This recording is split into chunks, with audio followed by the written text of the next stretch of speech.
अस्सलाम वालेकुम दोस्तों, मेरा नाम डॉक्टर अली है और आज की इस वीडियो में हम डिस्कस करने जा रहे हैं बेंजीन एंड सब्स्टिट्यूटेड बेंजीन के फेडरल बोर्ड और एमडीकेट के पास पेपर के एमसीक्यू को। तो आज के इस लाइव सेशन को शुरू करने से पहले आपसे एक मरतबा रिक्वेस्ट करेंगे कि अगर आपने अब तक हमारे इस चैनल को सब्सक्राइब नहीं किया जो कि सिंध बोर्ड टीचिंग के नाम से है, तो काइंडली आज ही आप हमारे इस चैनल को सब्सक्राइब करें और साथ ही साथ बेल आइकन को भी लाजमी क्लिक करें ताकि हमारी अपलोड करता तमाम इंपॉर्टेंट वीडियोस की नोटिफिकेशन भी आपको रिसीव होती रहे। तो जिन जिन बच्चों को लाइव वीडियो की नोटिफिकेशन रिसीव हो गई हो तो वो जल्द से जल्द इस वीडियो का लिंक अपने तमाम दोस्तों तक शेयर कर लें ताकि वो भी आज के इस लाइव सेशन में पार्टिसिपेशन कर सकें।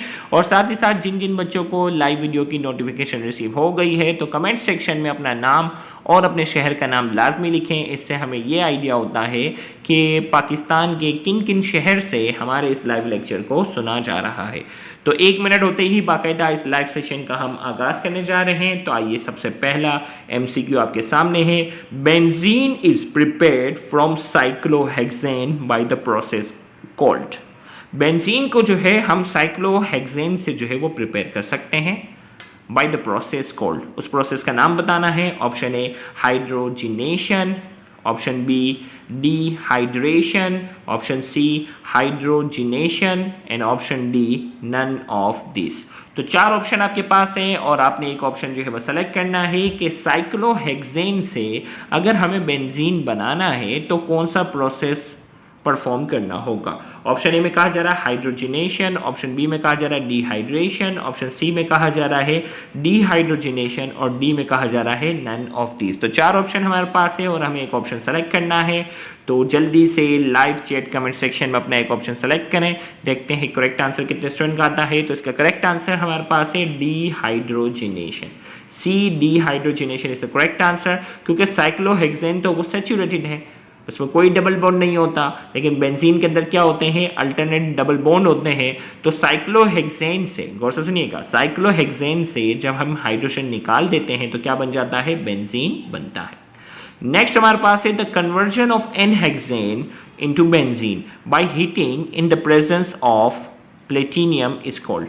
भाई कहा जा रहा है कन्वर्जन ऑफ एन-हेक्सेन। एन-हेक्सेन को हम क्या करने जा रहे हैं, कन्वर्ट करने जा रहे हैं किसमें, इनटू बेंजीन। बेंजीन में हमें इसको कन्वर्ट करना है by heating in the presence of platinum is called. N-hexane benzene में कन्वर्ट होगा, प्लेटिनियम की मौजूदगी में उसको हम हीटअप करेंगे। उस प्रोसेस का नाम बताना है। ऑप्शन ए में कहा जा रहा है उसे आइसोमेरिज्म कहते हैं, ऑप्शन बी में कहा जा रहा है उसे एरोमेटाइजेशन कहते हैं, ऑप्शन सी में कहा जा रहा है उसे डी अल्काइलेशन कहते हैं और ऑप्शन डी में कहा जा रहा है उसे रीअरेंजमेंट कहते हैं। तो 4 ऑप्शन हमारे पास हैं और आपने एक ऑप्शन जो है वो सेलेक्ट करना है। देखते हैं करेक्ट आंसर कितने स्टूडेंट का आता है। The conversion of N-hexane into benzene. तो 4 ऑप्शन आपके पास हैं, ए बी सी डी। आपने एक ऑप्शन सेलेक्ट करना है। तो इसका मैं करेक्ट आंसर बताने जा रहा हूं। उसका करेक्ट आंसर हमारे पास है बी एरोमेटाइजेशन। क्या नाम, इसका करेक्ट आंसर क्या है, B aromatization is the correct answer. Next हमारे पास है which is the molecular formula of trinitrotoluene TNT। हमें बताना है which is the molecular formula of trinitrotoluene. Trinitrotoluene का हमें जो है वो क्या बताना है, मॉलिक्यूलर फॉर्मूला बताना है। Option A B C and D. तो ट्राई नाइट्रोटोलिन, टोलिन पता है ना, बेंजीन रिंग पे CH3 लगा हुआ होता है और बकिया इसके जो है वो 3 अलग अलग पोजीशन पे नाइट्रो ग्रुप भी होता है।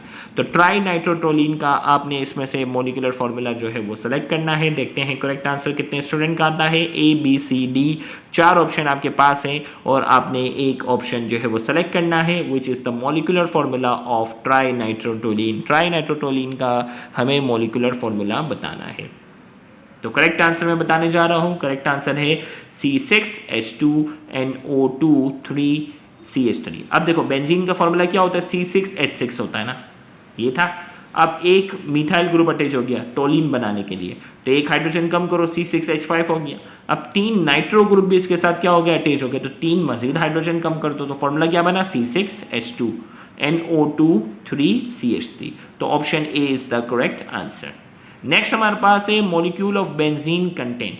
Molecule of benzene content, benzene के पास क्या है, 3 double bonds, 2 double bond, 1 double bond, D localise pi electron charge. 4 option बताने हैं, इनमें से जो बेस्ट आंसर होगा वो आपने बताना है। Molecule of benzene contain, molecule of benzene के पास इनमें से कौन सी खास चीज़ है? 3 डबल बॉन्ड है, 2 डबल बॉन्ड है, 1 डबल बॉन्ड है, या डीलोकलाइज्ड पाई इलेक्ट्रॉन चार्ज। तो 4 ऑप्शन आपके पास हैं और आपने एक ऑप्शन जो है वो सेलेक्ट करना है, मॉलिक्यूल ऑफ बेंजीन कंटेन। तो बेस्ट आंसर इसका जो है वो क्या है? Delocalize pi electron charge. इसके बाद डी लोकलाइज पाई बॉन्ड बाकायदा जो है वो मौजूद होते हैं। तो इसका करेक्ट आंसर, बेस्ट आंसर कह दो, वरना 3 डबल बॉन्ड भी आप कह सकते थे, लेकिन जो स्पेशलिटी जो बेंजीन की है वो जो दूसरे मॉलिक्यूल से उसको मुख्तलिफ बनाती है वो क्या है? Delocalize pi electron charge. Option D is the correct answer. Next हमारे पास है, how many resonance structure of benzene are known? How many resonance structures of benzene are known? Benzene के कितने रेजोनेंस स्ट्रक्चर जो हैं वो possible हैं? Option A में 3, ऑप्शन बी में 4, ऑप्शन बी सी में 5 और ऑप्शन डी में कहा जा रहा है 6। तो how many resonance structure of benzene are known? तो हमारे पास इसका करेक्ट आंसर 5। 5 रेजोनेंट स्ट्रक्चर जो है वो बेंजीन के है। बाकायदा फेडरल बोर्ड के अंदर इसका पूरे डायग्राम्स बनी हुई हैं। 5 रेजोनेंस स्ट्रक्चर जो है वो बेंजीन के क्या है? पॉसिबल है। तो C is the correct answer. Next हमारे पास है, resonance energy of benzene is, resonance energy of benzene is. Option A 150.5 kilo joule per mole, option B 140.5 kilo joule per mole, option C 155 kilo joule per mole and option D 145 kilo joule per mole. तो 4 option हमारे पास हैं और हमें एक option जो है वो सेलेक्ट करना है। देखते हैं करेक्ट आंसर जो है वो कितने स्टूडेंट का आता है। Resonance energy of benzene is, resonance energy of benzene is. तो 4 ऑप्शन है ए बी सी डी। तो इन चारों में से आपने क्या करना है? एक ऑप्शन जो है वो सेलेक्ट करना है। रेजोनेंस एनर्जी ऑफ बेंजीन तकरीबन 152 किलो जूल पर मोल होती है। तो करीब तर ऑप्शन हमारे पास 150.5 किलो जूल पर मोल है हमारे पास। तो इसका करेक्ट आंसर हमारे पास है option A 150.5 kilo joule per mole. Next हमारे पास है, in which compound benzene rings are isolated? In which compound benzene rings are isolated? किस कंपाउंड में जो है वो बेंजीन रिंग जो है वो आइसोलेटेड फॉर्म में, अलग अलग बेंजीन रिंग होती हैं? ऑप्शन ए में कहा जा रहा है डाइफिनाइल मीथेन, ऑप्शन बी में कहा जा रहा है नेप्थेलीन, ऑप्शन सी में कहा जा रहा है एंथ्रासीन और ऑप्शन डी में कहा जा रहा है फिनाथ्रेसीन। तो 4 ऑप्शन हमारे पास है बेंजीन रिंग आइसोलेटेड यानी अलग अलग बेंजीन रिंग। बकिया जो 3 ऑप्शन है उसमें बेंजीन रिंग आपस में फ्यूज्ड है, लेकिन इनमें से एक ऑप्शन ऐसा है जिसमें बेंजीन रिंग आइसोलेटेड होती है, अलग अलग बेंजीन रिंग बाकायदा जुड़ी हुई होती है, यानी जुड़ी हुई हैं लेकिन फ्यूज नहीं है। तो इसका करेक्ट आंसर हमारे पास क्या है? Diphenyl methane. मीथेन के साथ यानी एक कार्बन के साथ 2 अलग अलग बेंजीन रिंग क्या होती हैं? उसके साथ अटैच होती हैं। तो option A diphenyl methane is the correct answer. Next हमारे पास है, during nitrating of benzene the active nitrating agent is.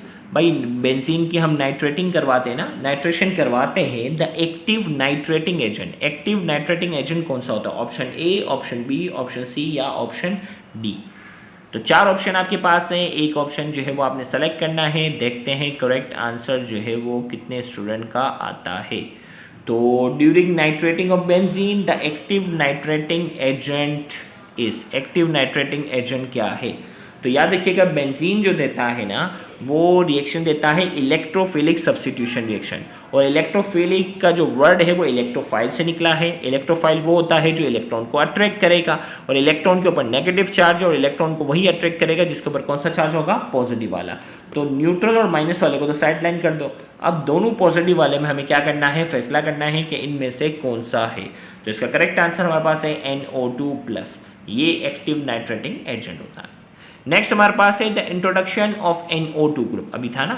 In benzene ring is called nitration, इसे हम नाइट्रेशन कहते हैं। The nitration of benzene take place when it is heated with 1:1 mixture of dash at 50 to 55 degree centigrade. MDCAT 2010 के पास paper का सवाल है। हमें कहा जा रहा है कि नाइट्रो ग्रुप NO2 ग्रुप को जब आप बेंजीन रिंग में शामिल करते हैं उसे हम नाइट्रेशन कहते हैं। The nitration of benzene take place, benzene की जो नाइट्रेशन है ना वो कब होती है? When it is heated with 1:1 mixture of, किस इनमें से कौन से 2 का 1:1 मिक्सचर के साथ हम उसे हीटअप करते हैं। टेम्परेचर बताया जा रहा है 50 to 55 degree centigrade. Option A में कहा जा रहा है concentrated HNO3 and concentrated HCl। Option B में कहा जा रहा है concentrated HNO3 and concentrated acidic acid. Option C में कहा जा रहा है concentrated HNO3 and H3PO4। Option D में कहा जा रहा है concentrated HNO3 and concentrated H2SO4। तो 4 ऑप्शन हमारे पास हैं और आपने एक ऑप्शन जो है वो सेलेक्ट करना है। 1:1 मिक्सचर का मतलब है कि जितना एक एसिड है तो दूसरा भी उतना ही होगा, 1:1, दोनों बराबर बराबर। तो इसका करेक्ट आंसर हमारे पास जो है वो डी है, concentrated HNO3 and concentrated H2SO4। तो option D is the correct answer.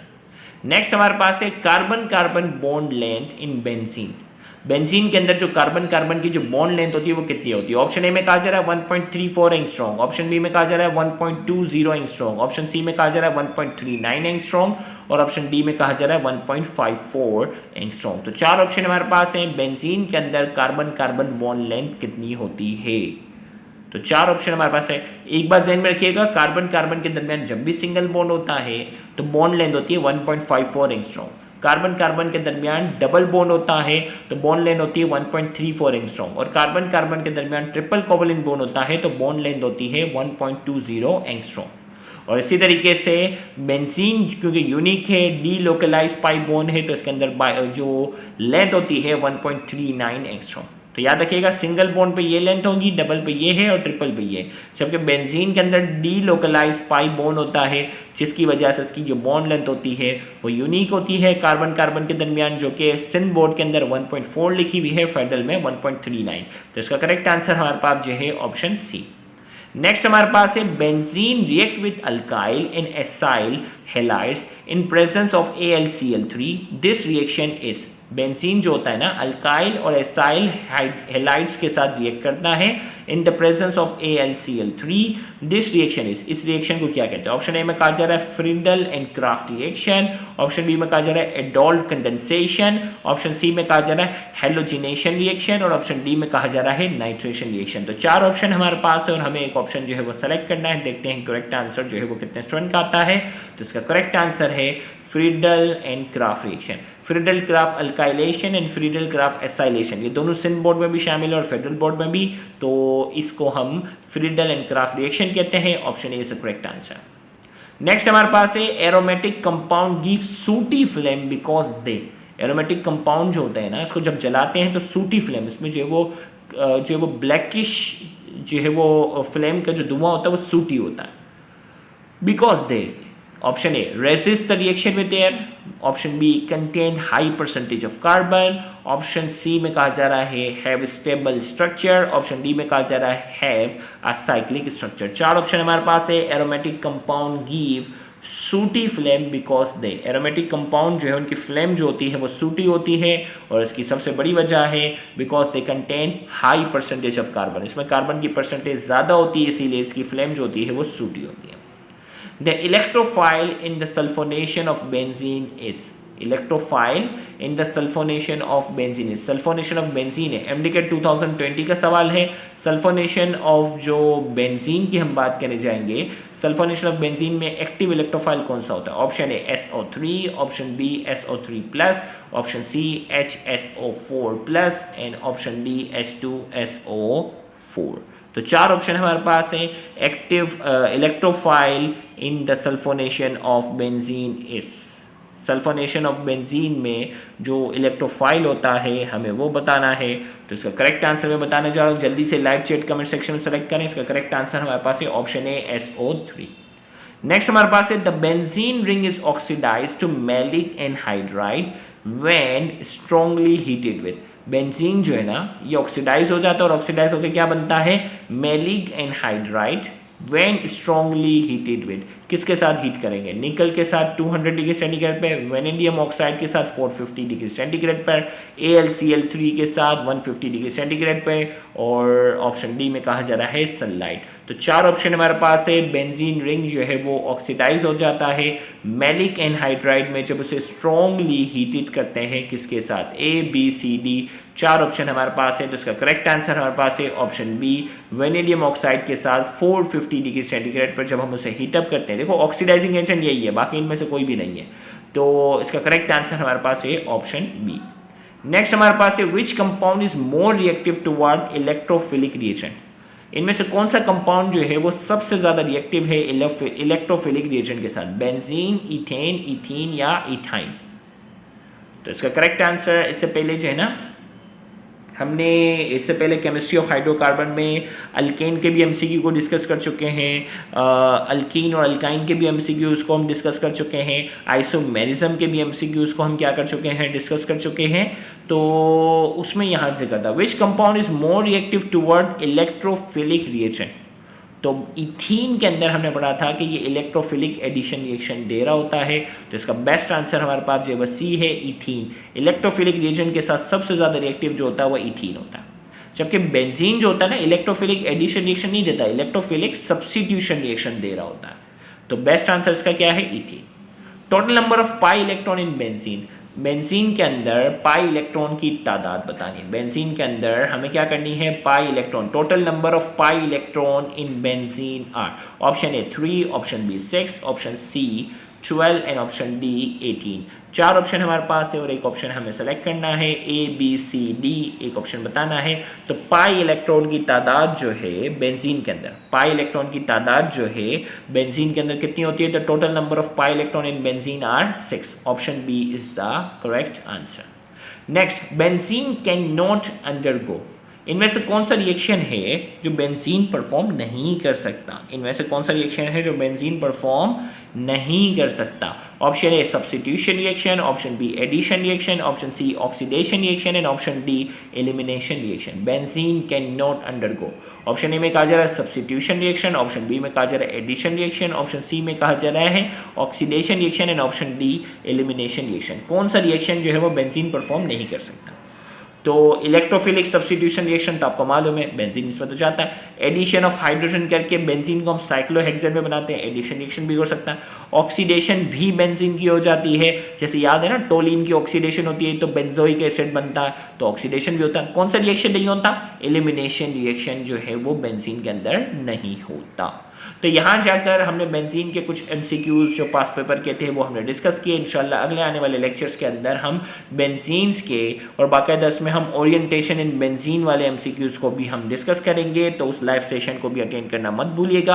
अगर आप एंट्री टेस्ट की तैयारी कर रहे हैं, चाहे वो ईकेट हो या एमडीकेट की एग्जाम की तैयारी हो, तो आप हमारे रजिस्टर्ड ग्रुप का हिस्सा लाजमी बने। रजिस्टर्ड ग्रुप में पिछले 3 सालों से हज़ारों की तादाद में जो एमसीक्यू हैं वो हम जो एक्सप्लेन कर चुके हैं उनकी एक्सप्लेनेशन आपको प्रोवाइड की जाती है। साथ ही साथ पूरे कोर्स के आपको जो है वो टॉपिक वाइज लेक्चर्स जो है वो प्रोवाइड किए जाते हैं और साथ ही साथ वीकली टेस्ट जो है, कई ऑनलाइन टेस्ट और कई रिवीजन टेस्ट भी होते हैं। तो हम आपको सजेशन देंगे कि आप हमारे रजिस्टर्ड ग्रुप का हिस्सा लाजमी बने। Thank you very much. Allah हाफिज़।